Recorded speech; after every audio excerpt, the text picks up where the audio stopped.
We're going to talk a little bit today about the Feast of Lazarus. And it's a very interesting feast, actually. Believe it or not, it is not an ancient feast, or so ancient.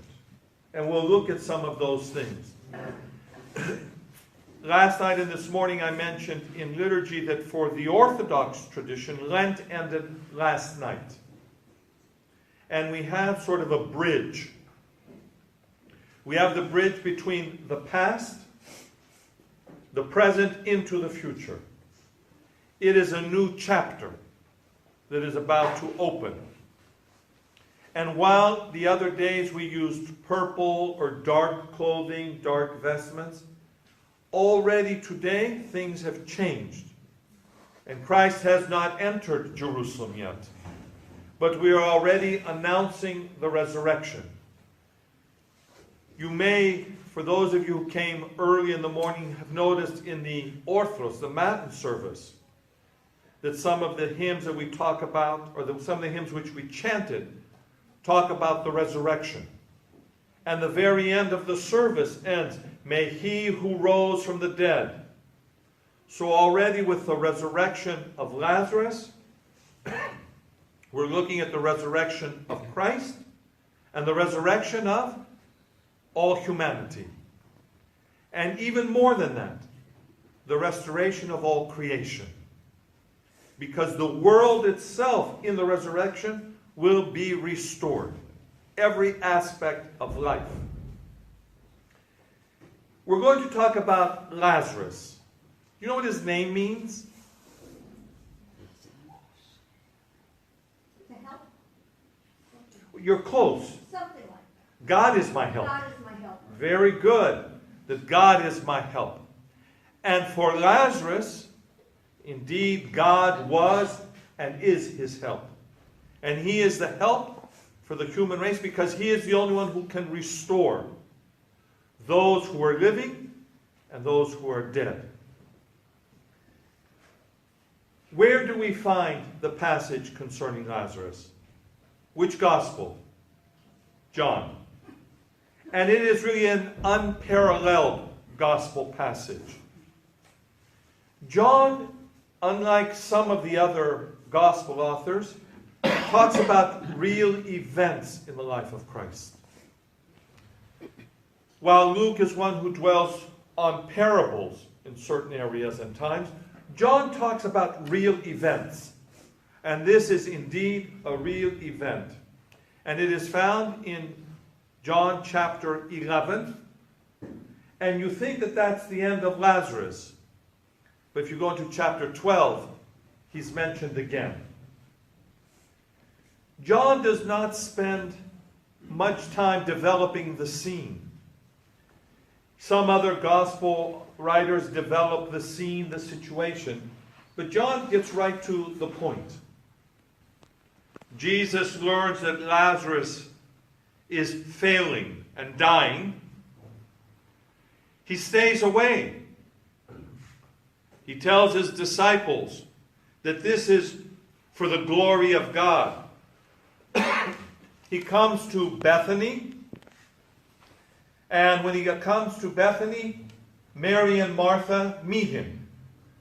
And they cry and they sing and talk to situations or about situations as they mourn their brother, with the comment also that had you been here, he would not have died. And then Christ, of course, makes very profound statements, especially the one, I am the resurrection. And he says, I am the life. And he doesn't say, I'm only the resurrection for Lazarus. He's the resurrection for all of us. If you read, and I'm looking at this from an Orthodox sort of perspective, but you can steal some of the lines if you need for sermons and things. That's why I'm here. There are at times confusion about who the characters are in the story. And let's look at Lazarus first. He's often confused with Lazarus in the parable. Lazarus and the rich man. And they're not the same person. And in fact, if you look at some religious depictions, you see poor Lazarus who suffered with the dogs licking the sores. And he's associated with this Lazarus from Bethany. Even Saint Romanos the Melodist, the great theologian and hymnographer, confuses things about Mary, the sister of Lazarus. And who does he think she is? Mary Magdalene. And if you read the poem, the Kondakion by Saint Romanos on the raising of Lazarus, you hear that he refers to Mary as the one from whom 7 demons were cast out. Now, we do know something about Jesus, Mary, Martha, Lazarus, and that they were good friends. Obviously, he knew them well, because he refers to them by name. So that tells us that he knows them. And yet, they refer to him as Lord. But something else tells us that they are very close. And what is that?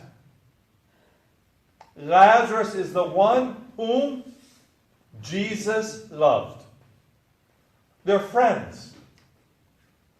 And in fact, if you listen to the Orthodox services, especially the funeral service, we mention Lazarus as the friend of Jesus. And to be a friend of Jesus is a very high calling. Because remember, on the night when he is finally betrayed, he tells his disciples, I no longer call you my disciples, my servants, I now call you my friends. So he has already built that relationship of love with Lazarus. This passage found in John 11, which takes place for the most part in Bethany, is the crowning miracle of Jesus' ministry, except, of course, for his own resurrection. It is not the only resurrection from the dead, right? We have other situations and events. So this is one of the resurrectional miracles of Jesus. But this one is a little bit different. Think of the story of the young girl who is sleeping or dead. What happened in that situation? Do you know the situation? Who was in the room? Who was present? Her parents. And? Well, let's put it to a very small group. This is a public situation. And it is in a place where people would not go, really. The cemetery, the tombs, unless they should go there for some purpose, for a funeral or to mourn the dead or whatever. This is a public event done out in the open. It's not behind closed doors. It's not an issue where there's a type of deception. But Lazarus has been in the tomb 4 days. He didn't die yesterday, but he's been in the tomb 4 days. It is also the situation where Jesus shows his absolute authority. And that he has authority over death. That's quite important. That he has the ability to restore and to call back from the dead those who were in the land of Hades, Sheol, the spirit, that time of darkness. But also in this situation, we see the event as a time of fulfillment and promise. If you believe in me, right, you shall not die. So Christ is already fulfilling his promise that in him there is eternal life. This is also that beautiful passage, like certain other ones in John, where he uses a phrase, ego eimi, I am. And in this case, he says, I am what? I am the life. I am the resurrection. Right? He defines himself. If you listen, though, carefully, not only does he define himself, you hear the response which comes from the sister of Lazarus. And he says the following, I am the resurrection and the life. He who believes in me, though he die, yet shall he live. And whoever lives and believes in me shall never die. Then he asks, do you believe this? She said to him, yes, Lord, I believe that you are the Christ, the Son of God, who is coming into the world. So we have this confession and this affirmation. It is not only the time at Philippi, Caesarea, with Peter, where he says, you are the Christ. You have the voice of a woman. A situation where someone who knows him well and has not traveled with him daily and has not been given, let's say, gifts from the Spirit in some ways as the disciples received, but she has received other graces. And she clearly pronounces and says, you are the Christ, the Son of God. There's no question. So already in this passage of John, Christ is defined as the Son of God. There is an unusual sequence, and I told you some things about that. But I want to look at things from a little bit more historical, theological aspect. And let me tell you a few things. How did we get this feast today? Because it didn't belong here. When did the raising of Lazarus take place? Before Palm Sunday. Not the day before, though. When did it take place? Do you know? Then you're in good company, because nobody knows. We don't really know the sequence, the date. It is not the day before Palm Sunday, though. But it's put here for very specific reasons, which we'll get to. But those are secondary in some ways. The fifth Sunday of Lent in Jerusalem was originally dedicated to a parable. This is what we were talking about last night. Because you know the original meanings for the Sundays of Lent and the themes are not what we have now. And we have a mixture of things taking place.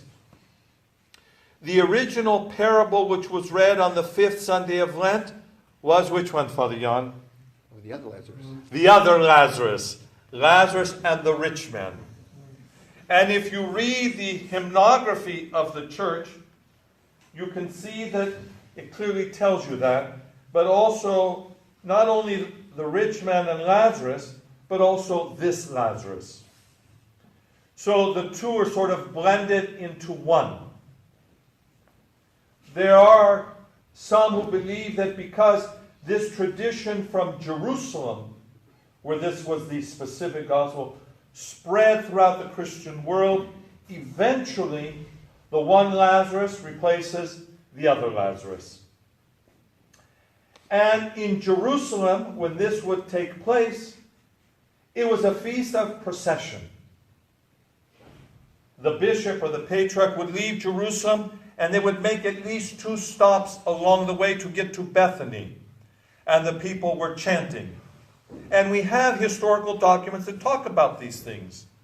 In fact, it's a woman who tells us some of the events that take place. All you really have to do is read or study her odiporikon, her travel log. And you'll know a little bit about that. Water. Okay? And the other tradition says that this story about Lazarus and the resurrection of Lazarus probably comes from the ancient church in Alexandria. We know a few other things about the event and how they've drifted down to us in time. I told you it was not such a great, important feast in the ancient church because it drifts in slowly.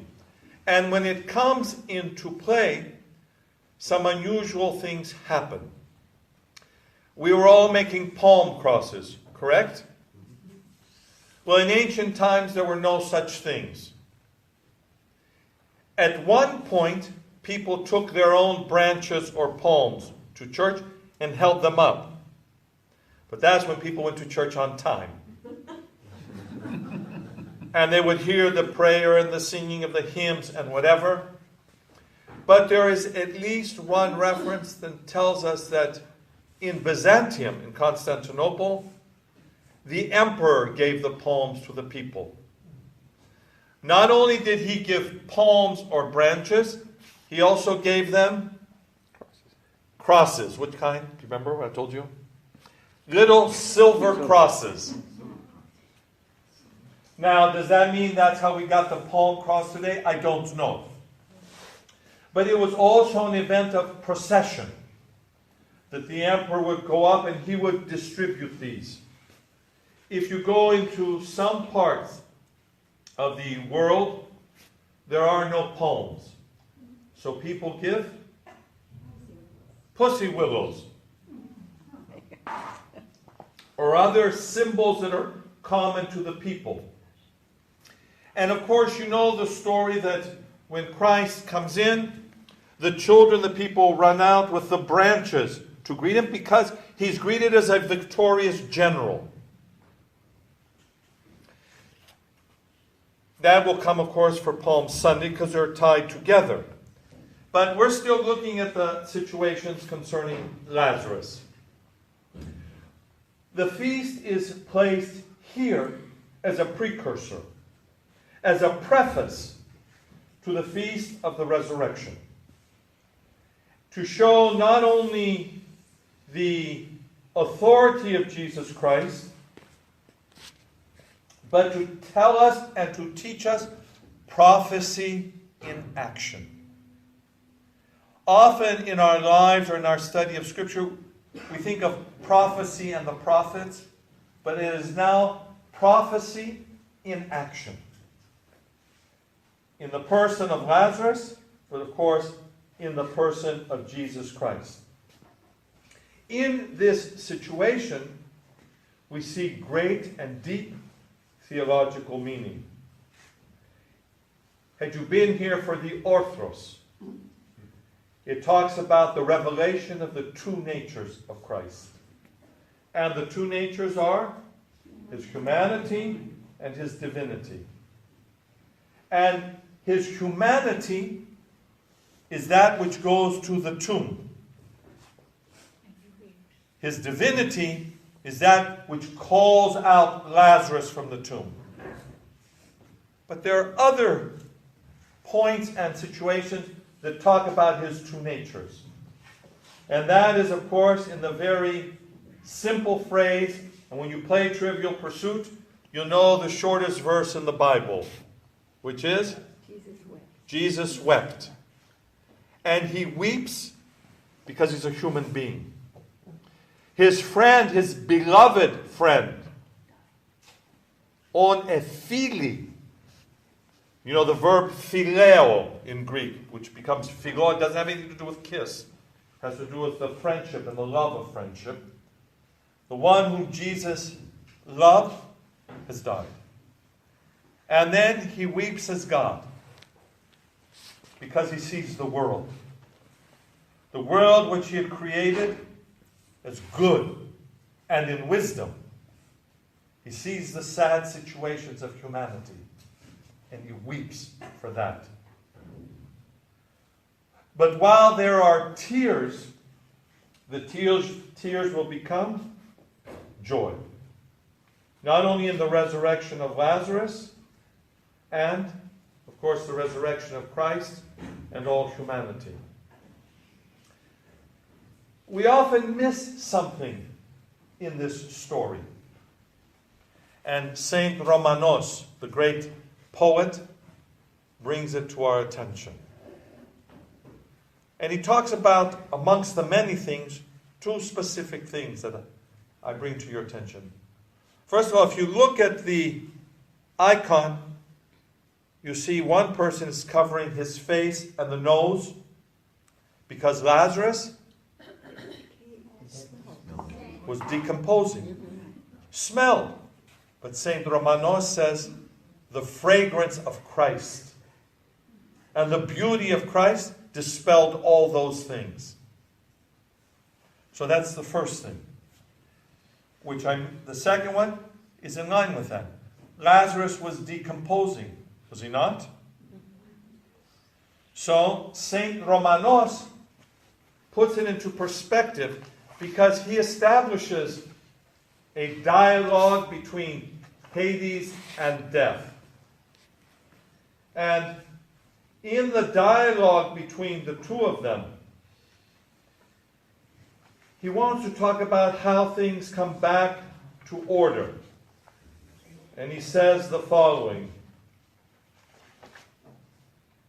Hang on. For I see the limbs of Lazarus already decaying. They seem to rise again. They work at reassembling. They are crawling like ants when the worms withdraw and the bad odor has disappeared. Alas, Jesus has really come and he is sending his fragrance toward us, because this is hell and death speaking. He has perfumed the ill-smelling corpse, and now the man who perished and was reduced to ashes will be resurrected and rise up. And he goes on to say that the fragrance of the Son of God permeated the friend and made ready his body for the call for the giver of life. It reordered his hair and reconstructed the skin. He put together the inner organs. He stretched out the veins so that blood could flow through them. He repaired the arteries, and he goes on and on. We forget about that aspect of things. If Lazarus was decomposing, didn't he have to come back together? And Saint Romanos says immediately when Christ called out and said, Lazarus, the body begins to reassemble. Do we know that for a fact?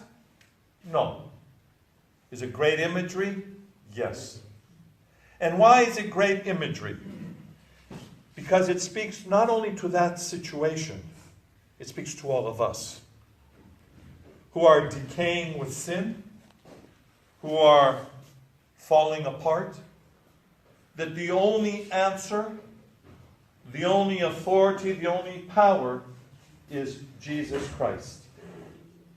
And into that situation of problems and poverty of soul comes Jesus Christ. Now, what else happened? Well, Jesus calls him out, and if you listen to Scripture, he comes out and he's not like this. In the Scriptures, what does it say? His face is covered. And yet here it's uncovered. But he's bound. He didn't walk out. How could he walk if his hands and his feet were bound?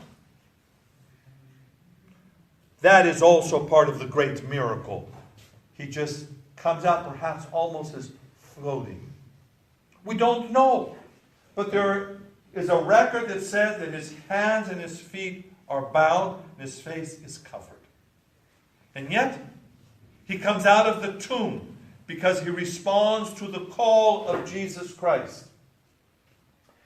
And when he comes out, I might use a contemporary expression, he's not a happy camper. And why is that? He saw death. and he saw Hades. Tradition says that Lazarus never smiled again. Now, is that true or not? We don't know. But the tradition says that he never smiled again because of what he saw. The event, the miracle, though, carries another meaning of hope. And it talks to every person who is spiritually dead. You know, sometimes in our lives we give up on people and say they are beyond hope. Mary and Martha believed and had hope and said, you can raise him even from the dead. And he asked, do you believe? So he gives hope, telling us that Christ is the answer. And anyone who believes in him will live again. So it is a message of hope. I'm trying to stay within my 40 minutes. But let's look at the icon for a moment again. This form of the icon appears maybe somewhere around the 6th century. The sort of standard form of the icon, where Lazarus is coming out of a tomb and Jesus is just holding out his hand commanding. Kiria Canela, do you remember what I told you? Was it you I told earlier? What Jesus holds in his hand in some other ancient forms? Oh no, I had asked about the icon. But I told you what he held in this icon. No. He holds a wand, Oh, that's right. like a magician. Yes. Because people could not comprehend the miracle. And they took and did what was known to them.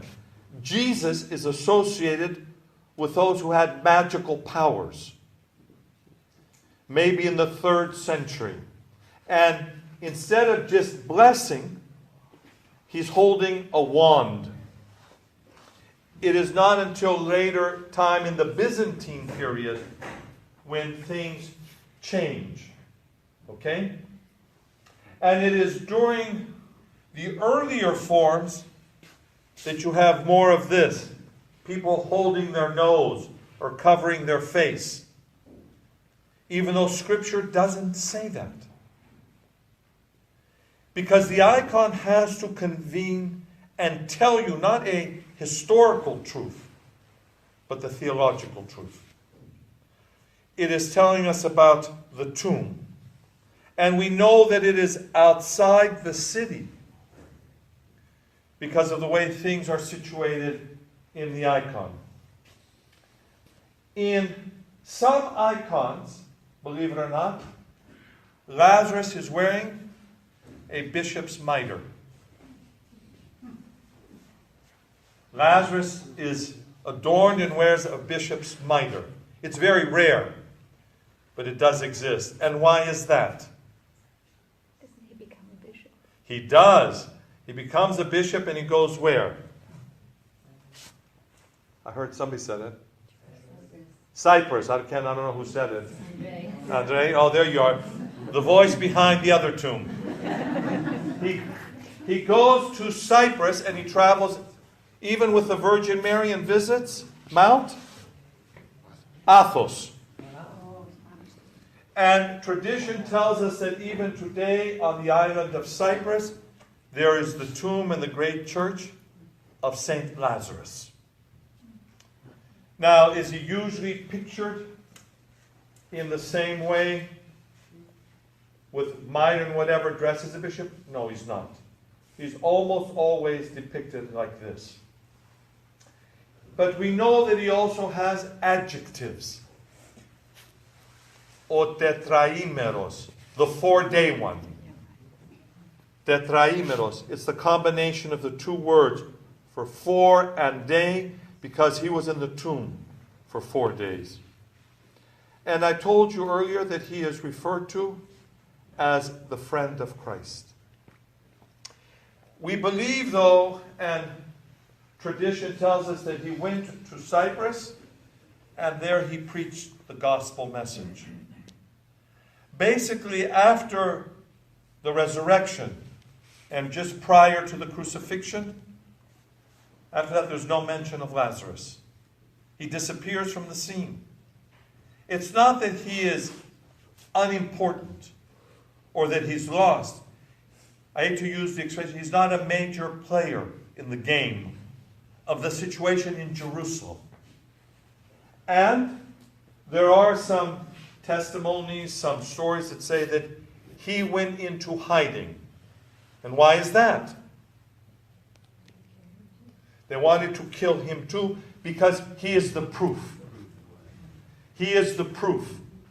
And since Christ was crucified and they believed him dead, if Lazarus could be killed and put out the way, then all the rumors could be put to bed, could be put away. So that is Lazarus, who prepares us now for tomorrow. Some other things took place on a day like this.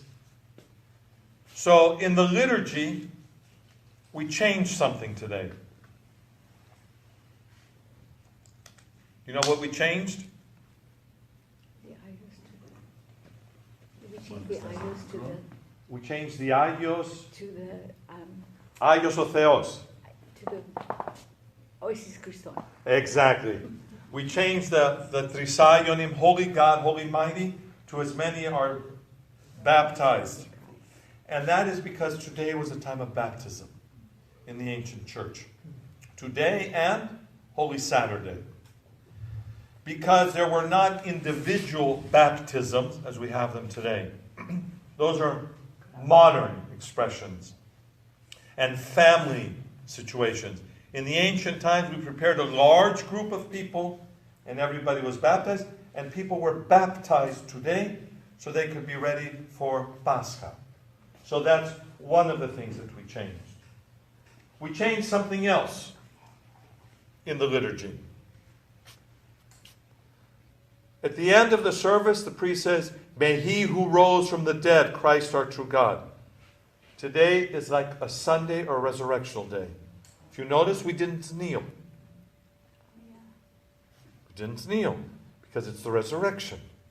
Just like you should never kneel on Sundays if possible. It's a practice amongst many people to kneel. Is it going to save you or condemn you? Ask God that one. I don't worry about those things. But the practice is that we don't kneel on resurrectional days. So we did not kneel today. And the so-called Eulogitaria, which we chanted in the Orthos, are the resurrectional ones. Just like we repeat, having seen or having beheld the resurrection of Christ. So it's a very important feast now for the church. The way that you can tell that it is not one of the great ancient feasts, the epistle reading, has nothing to do with the holiday. So the epistle reading that was established was given for other reasons and some other situation perhaps, but has nothing to do with the holiday. So what do we do now? Well, we take what we've received. Because that's what you do in the church. You take what you have received. And there's no need to add, just as there is no need to subtract. But we take what we have received and we prepare, leaving this holiday, to go to the next, which is the Feast of the Palms. If you look here at Mary and Martha, they've gone outside the city to greet Christ. But of course, the icon again does not show the exact historical sequence. It alters it a little bit. There's one other thing that I want to tell you. And that is, in many parts of the Orthodox world, there are carols. You know, Orthodox have carols, kalanda. Not only for Christmas, Epiphany, whatever, but also on a day like this. And in some parts of the world, the priest takes the palm branch, Father Yon, so you'll have to get ready. And he goes into the house and sits. And there he sings the kalanda. or he recites them. Everybody's house? I don't know if he goes to everybody's house. Maybe whoever has milk and cookies, but can't have milk and cookies these days. But so there are traditions that developed, and the developments, of course, come at later times into the so-called Byzantine period and after. Prior to that, the feast was not really thought of as important.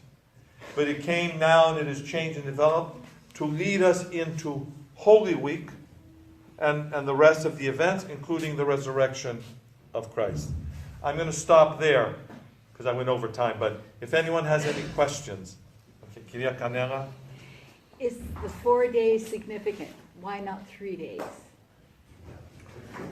Why not 3 days? First of all, I don't know how long it took him to walk there. We've never questioned the 4 days. There's no mention of why it's 4 days. Okay, so there's no I've never read theological- anything. I always figured it was because in the Jewish tradition that meant that he was decomposed. Well, it was from a practical aspect. That's why they waited. That's why he delays. But I mean, I don't know if there's any other significance. That's the only one that I knew. But he delays purposely. Anybody else? Question? Yes. If he was so close to Jesus, why do you suppose he wasn't chosen as a disciple? Well, he may have become a friend later in time. And Jesus selected specific individuals, maybe because of their talents, their abilities. Maybe he knew that, of course, in his foreknowledge, he knew that this was going to happen. And that was enough for the ministry. We don't know why he selected all of them. But he selected them specifically. Even he picked one bad apple. But we don't know why. But we know that he was, and he's the only one who's referred to in that way. The friend of Christ in that way. The one whom Christ loved as a friend. You used up your time, Kyria. Do we know how long he lived, how much longer he lived after? I don't know the exact amount of years. 30 years. There are various traditions that say, The one was 30. some say 30. We don't know because he went to Cyprus. We made other stops along the way. But he ends up on Cyprus. And we believe the tomb of Lazarus is there today. So you can find those in the Synaxaria.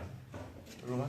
I was going to go to the word exercise because in the icon, and I've seen some icons in Greece too, they don't use resurrection. They anastasis, they use exorcism because it was a natural waking up from the death. It was kind of like as he was sleeping, Right. and he just woke up. That's In fact, the I have word. notes about the word sleeping. Yeah. Because sleep takes on a new meaning in this situation. Yeah. And you're right, it's a natural process. Christ is the one of the resurrection. Yes. Even though we speak after the resurrection of Christ, we use the anastasis ton nekron, the resurrection of all the dead. It changes in meaning. Kyria Kanela, now I'll allow you. Do the fathers ever discuss the ultimate death of Lazarus? I mean, he's going to die at some point, even though he's been resurrected. It's a natural death. And I told you, it just says that he never smiled again. And now, do we know if that's true or not? No. But it's an interesting story that he never smiled again. What was that? Well, we know some saints their bodies are uncorrupted and actually exude a sweet smell. Is it conceivable that Lazarus could have been in that condition? In that time, those come afterward, after the resurrection of Christ and his miracles. Lazarus is prior to. And also the death of Lazarus is not necessary, but happens for a reason so Christ can show his authority. So he was dead. He was dead, and he calls him back from the dead. And he makes that pronouncement. So how long did he travel with Berenice?